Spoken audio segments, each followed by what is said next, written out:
Well, good day and welcome to Connecting the Digital Dots to Innovate for Public Good.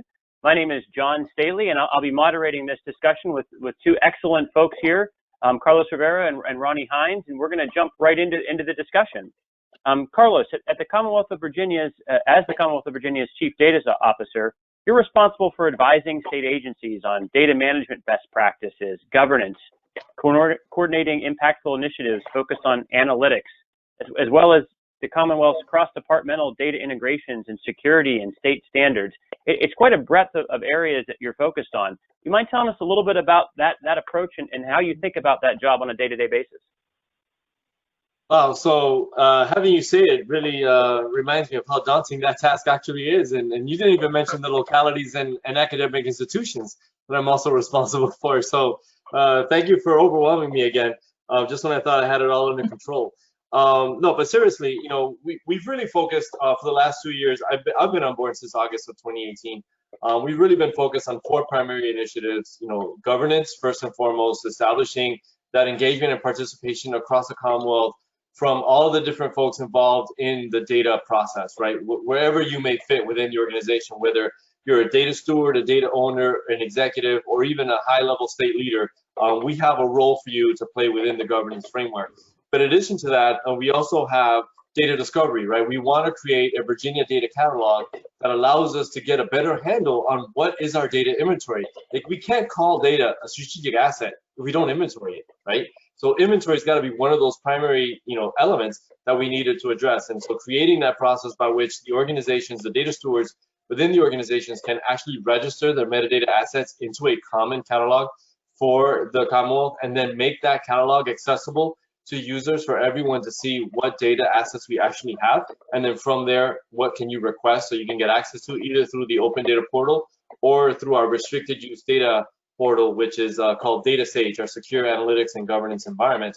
But then in addition to that, the third initiative that we had is building out data trust, right? The establishment of a legal framework that identifies the roles and responsibilities of all the entities involved in the data sharing relationship, whether you're a data provider, a data recipient, a trustee, or an individual user working for a data recipient that has your hands on the data, so to speak. You also have a personal responsibility to making sure that you keep that data confidential and private, whatever restricted use data we make available to you in that context.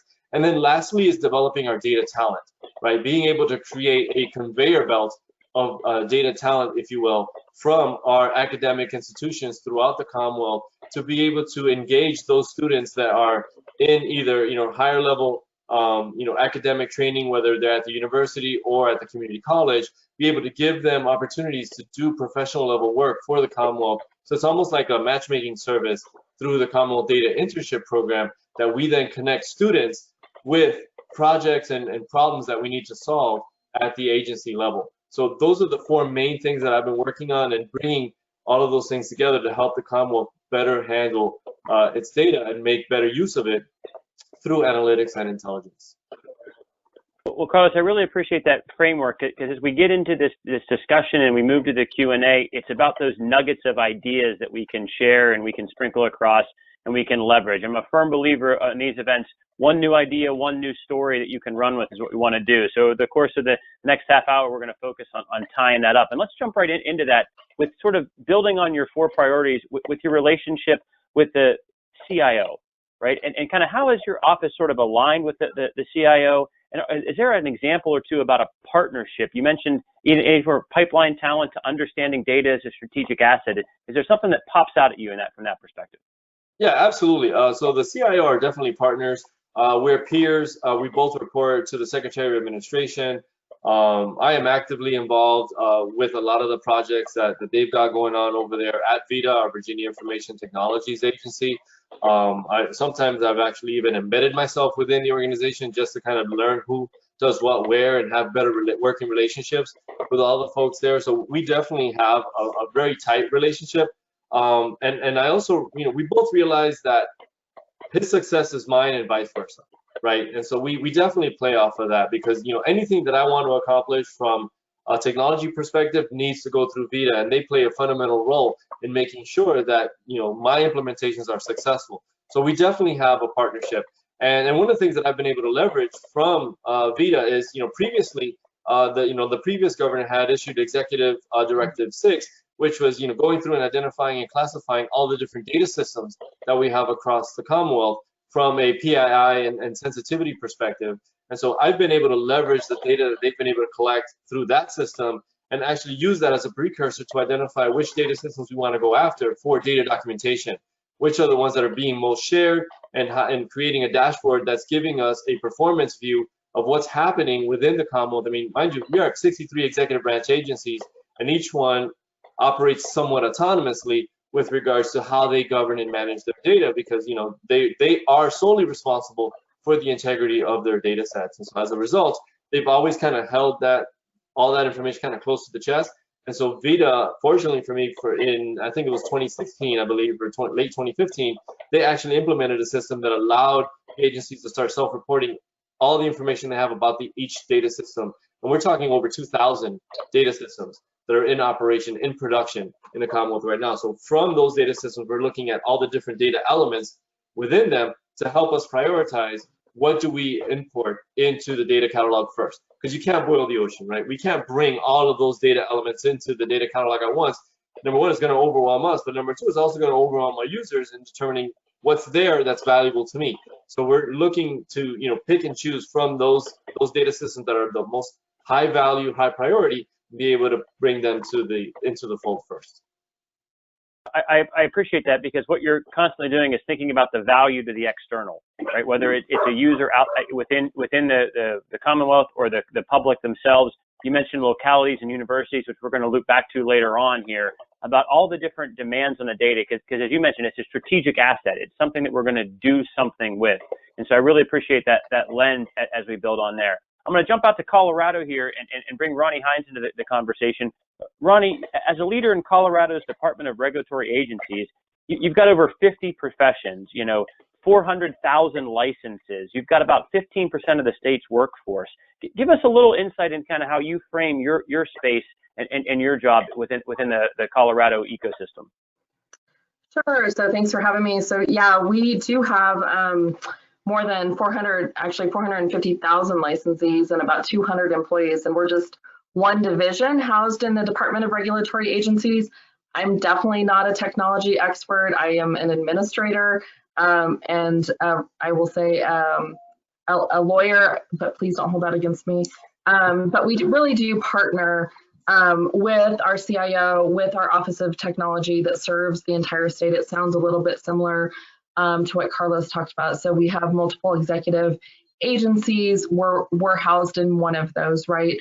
And so as we work through our department and then through the Office of Information Technology, it really is important that we're strategizing, we're identifying our priorities for technology, and that obviously includes our regulation platform, which licenses everybody that's housed in our division, and that is also allows us to process complaints to protect consumers. So as we are currently working actually to implement and launch a new system, we had to identify what those goals and metrics are that are important to us, and really focus on it as a technology priority, not just for our division in the state, but for the department and working within that structure. So the strategic plan is really aligned with the executive branch, and it helps us achieve the goals and priorities for this governor. The strategic plans and blueprints are really coordinated, as I said, between the CIO, who oversees the Office of Information Technology, as well as other divisions who do similar work, right? We also have the Division of Real Estate housed in our department. They do similar work, so we try to partner and really make sure that our priorities and our goals are focused in the same direction, and that we're not overutilizing when we can really combine our efforts. So we're trying to make sure that from a traditional perspective that we're able to really think about how we want to approach projects and different priorities, and how those partnerships can help us achieve that goal. Well, I really appreciate that framing, and I wonder if we might explore that a little further. and maybe in particular, take a look at an area where you've collaborated with the CIO world in that particular space. Maybe it's in customer relationship management, consolidation, optimization, budget or fiscal areas. Is there a nugget within there that you'd want to highlight as we start this conversation? Sure. So I think in a couple ways. So I think there are a couple examples, but the one that I would highlight the most is really the project we're currently working on. We've spent the last about year and a half identifying what we really needed from our regulatory platform to achieve our goals and to ensure we have better customer service. So with that, we've had coordination across the state to identify it as a priority, to identify our requirements, to work internally to identify what our internal customers need, right? We've heard from staff, so we know what their needs are, and that if you can make their job easier, they're going to serve the customers in a better way. We've also partnered in a way which I think is unique to our division, where we are allowed to appropriate this new system through a unique transactional perspective, right? So we're over a period of years, rather than paying upfront in our current environment, we're able to really focus on, can we just, each licensee pays for a piece of it, but they pay just a tiny piece as part of their licensing fee, and they do that over a period of years, and that allows us to overcome challenges of our current funding environment, right, which I think we all face right now, not just because of COVID, but just funding generally. And so with that, we're able to still achieve a really great system that's going to serve both internal customers, but also external customers that might face challenges, not just in how they access our system, but in how they access it across the state, whether that's in the metropolitan area or in rural areas. So on a smaller scale, we'll use that system, and we use our current system, and we're trying to find ways to reduce application timelines. We've moved everything online, which has been a huge feat in partnership. We've even moved our complaint processing online, so someone can file a complaint with us online. So I think it's only with those partnerships that we're really able to focus and meet our metrics and our strategic plans to make sure that we're serving the customers every day. Well, thank you for that. And as I think about what you're talking about, Carlos, I'm going to come back to you and have a little thought about, it seems like it's more than just, automating tasks or a procedure chain. There's sort of a people process aspect of this, as well as the technology. It's not only external, but internal kind of constituencies that you're working on there. So do you want to explore that a little further, kind of from your perspective from the Commonwealth? Sure. So we really call that stakeholder engagement, and whatever form that stakeholder takes. And obviously, the CIO and I have very similar stakeholders in some of the things that we're working on. And so, in those engagements, I really try to leverage that relationship with the CIO to, promote a unified capability to all of our internal stakeholders specifically, especially since those are the ones that we most have in common. But then, in addition to those internal stakeholders, which, for the internal stakeholders specifically, we're talking about, data custodians, data stewards, data owners, executive sponsors, right? Those are the ones that are working in the trenches, trying to provide those services to our constituents to give them better outcomes, right? And so, from a stakeholder engagement perspective, we get them involved in the data governance framework. So there's a data governance council, there's data governance committees, there's a data stewards group, there's an executive data board, and in addition to that, there's a Virginia Data Commission that engages high-level state leaders in the overall data governance conversation. But then in addition to that, we also have academic institutions that we work with. We also work with localities and provide support to them. And we're also working with nonprofit organizations and being able to provide some of our data assets in a de-identified manner. It's still restricted use, but it's de-identified, so that they're able to do either operational performance dashboards or advanced analytics or research projects on helping us identify what are some of the performance metrics we need to be paying attention to help us move further along. And so from a stakeholder engagement perspective, we do a lot to try to look not just internally, but also externally. What are some of the services that we can provide as a Commonwealth that's going to make life better all around for our residents? I can keep seeing that outcome and that citizen focus in the lens and the words you're using: data steward, right? The Governance Council. I'm sure there are CIOs who are listening and others who have heard those words. And so, Ron, I'd be interested, when you hear that language set framed from Virginia, is there a similar one in Colorado? Is it where you're pushing towards? How does that compare as we look across two jurisdictions? Sure. So I'll start with our division and then speak a little more broadly. Obviously, again, not the technology expert, but to the extent that we're working through that process right now for what is a really large project for us. So in our division, we similarly, we looked internally for feedback. I think stakeholder engagement is super important from our internal customers, especially on a large project like this, and for change management internally, right? So I think our good ideas definitely have come internally.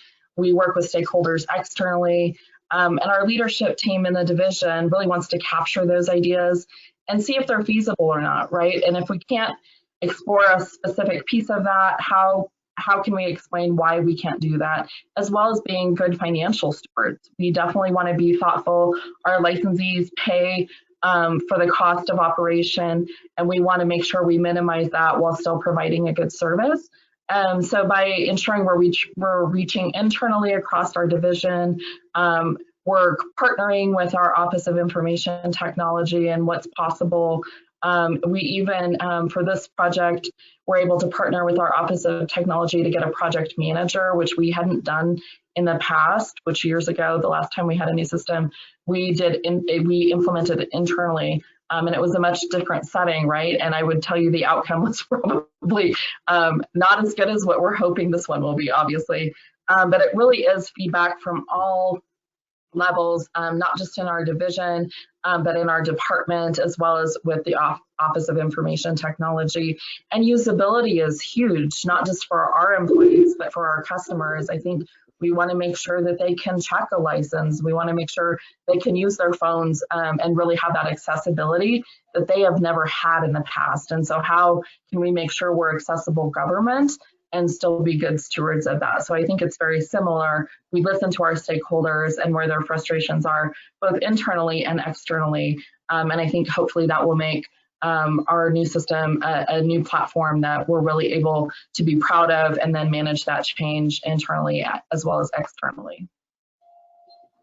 I've heard you both use the word managing change a lot in this discussion. And I think about that as a process that sometimes is longer than, oh, I don't know, a month or 2 months or longer than that. I know, Carlos, you know, I'm an elected official in the Commonwealth, and I think about my 2-year election cycle and what I can get done in there. And you guys are thinking even longer than that. So can you talk and give some advice to those who are listening about that, what folks might call the seed plant, right? How do you get something started and watch it grow? And any advice or example that might jump to mind in that space? I'm happy to go first if that's okay. Or so, you know, as you know, John, you know, we're a 4-year, one-term governorship, right? And so we really only have that 4-year runway. And I came on like 1 year already into it. So I had even less of a runway to be able to do a lot of the things that we've been doing. And really, it's collaboration, it's cooperation, it's communication, right? The 3 C's, and you've heard that, I'm sure, many, many times before. But, you know, it's not about me or even this administration, but about, you know, getting the momentum started and getting enough critical mass going that it'll continue, it'll transcend this administration and continue evolving and building as we go on. And the only way to do that is by getting people engaged. And we talk a lot about, you know, technology and it's great, you know, technology is wonderful, but the reality is it's the people and the processes that you really need to focus on. And of those two, people is even more so important, right? Cultural shift is an absolutely paramount activity that you need to engage in. And when you talk about culture, you're really talking about changing individual behavior.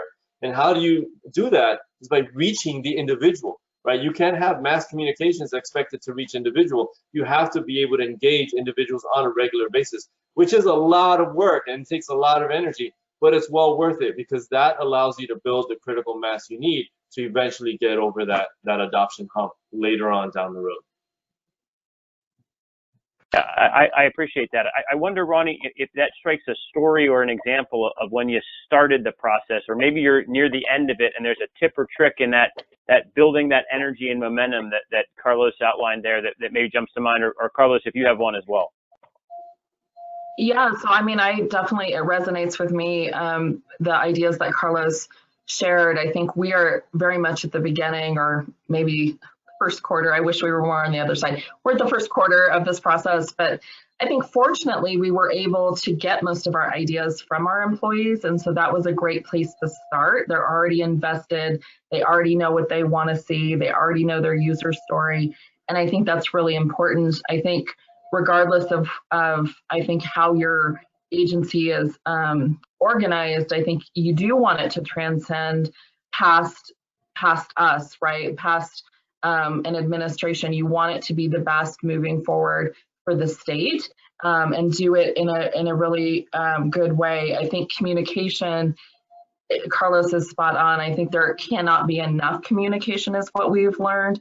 And so even though we think we're communicating enough, for this project, we continue to find new ways to communicate. We're investing in our employees becoming subject matter experts in the user stories and having those one-on-one conversations to make sure that we're really accessible and the employees have that access. We really have to become agile and resilient, especially as we are working to implement the system, as we're working 100% remote, which is new for all of us. And with the coordination of our Office of Information Technology, we couldn't have done that before, right? It's definitely a unique time. So with those sort of settings, the example I think I would point to is not just implementing our system, but being able to get 200 people remote very quickly, continuity of service, and oh yeah, we're going to implement a new system, and really access each of them in a way and communicate with them in a way that helps them buy into this change as an opportunity for them and for our customers. Well, thank you for that, because as I think about this managing culture and the system you're trying to overcome, and it takes time to do that. And Ronnie, I heard you talk about stories and that internal data versus external data, and understanding how those two interplay and move together, and really getting a rally point to drive adoption. I don't know, Ronnie, if you or Carlos, if that rally point for adoption, or that example that was maybe the tip that drove the change or helped catalyze it, comes to mind. But I'm sure that the folks in the audience who listen are like, I like the idea, but I want something to grasp onto. What would you guide them to at that point? Sure. So I'll jump in a little bit there. I think where we've really sort of tackled that is hearing from our specific employees on what they want our system to do, right? And so we've taken those stories, and where we can, we're going to do more for change our requirements, change what the system can do, because they need the system to do whatever it is. They need the system to drive the workflow from this person to this person, because we've reorganized to streamline, right? And trying to figure out how we can do that and really make sure that they know their story as we document them. Are they being heard, not just as we document them, but then as we implement them, right? And so I think that's been, for us, a huge piece of buy-in and really equity across our division, and everybody's part in the division is essential to our success, and making sure that we listen to those stories and we can address them wherever possible. So John, I'd like to add in that, for us, it was the opioid crisis, right? And looking at something that was much larger than any one agency can address. And it was so important that they even mandated it in the legislation that created my position, where they said I would need to work not only on an opioid pilot project, but with the Data Sharing and Analytics Advisory Committee to demonstrate the efficacy and effectiveness and efficiency of data sharing and analytics to solve a very difficult, complex problem. And so as a result, we kicked off a pilot project in the Winchester community in Northwestern Virginia, and used that as a demonstration project to show the value of how we can share data. And even though they were not necessarily Commonwealth agencies, but they were community, organizations. There was law enforcement, there was pretrial, there was health systems, very, very different dynamics. But, the interesting thing is that that coalition had enough respect and trust for each other, which I call organizational maturity, that they wanted to share their data because they knew that there was value in being able to share data with each other and generate shared intelligence to actually empower community leaders to make the best decisions and actions that they could for the benefit of that community. And so as a result of that, the coalition wanted to do it, they just didn't know how. And so for us, we were able to come in and say, okay, this is how we can do it. We do it not just through technology, but we do it through governance, and we do it through trust, right? And establishing those three frameworks is what allowed us to really get that moving in the right direction and then build up that energy, that critical mass, that then facilitated the expansion of that project to Roanoke and also the Southwest Virginia region. And so now, having that experience and having that very, very difficult problem to solve is one of the precursors to really getting everyone on board and saying, hey, this is something that's worthwhile, a mission we definitely need to address. And ultimately that transformed into our ability to respond to the COVID-19 pandemic, because we were using the same governance framework, the same data trust legal framework, as well as the same technology framework to be able to integrate other data sets from other organizations, even an external private healthcare association, to be able to bring that data in and then allow the governor, his cabinet secretaries, and state leaders to make the most data-driven, informed decisions possible to keep Virginians safe and alive, right, ultimately. So, those big, audacious, big, hairy, audacious goals, right? We all talked about them in leadership classes. Those are the things that we need to tackle. Yep, BHAGs, absolutely. No, I agree with that completely. We're kind of winding down here, and we're gonna tee this up for a Q&A session here in a minute or two. So I want to take a complete pivot, right? Coming to an event like this, one new idea, one new story. So let's just talk for a minute about the reality of this Zoom world we're in, right? My kids fortunately haven't walked behind me at all yet today, so that's a plus, but I'm sure they will at some point in time. This kind of new reality and how we're lifting each other up. I use the word grace a lot. I use the word we're not all in the same boat, so we have to understand that. So as leaders, any thoughts or ideas of things that kind of have helped ground you in this particular space? For me, is the awareness of to be of service, right? And I've been a civil servant for over 19 years, 17 years in the federal government, and now 2+ in state government. And before that, I was in academia. So, for me, it's always to be of service and realize that there are others out there that are much less fortunate than I am.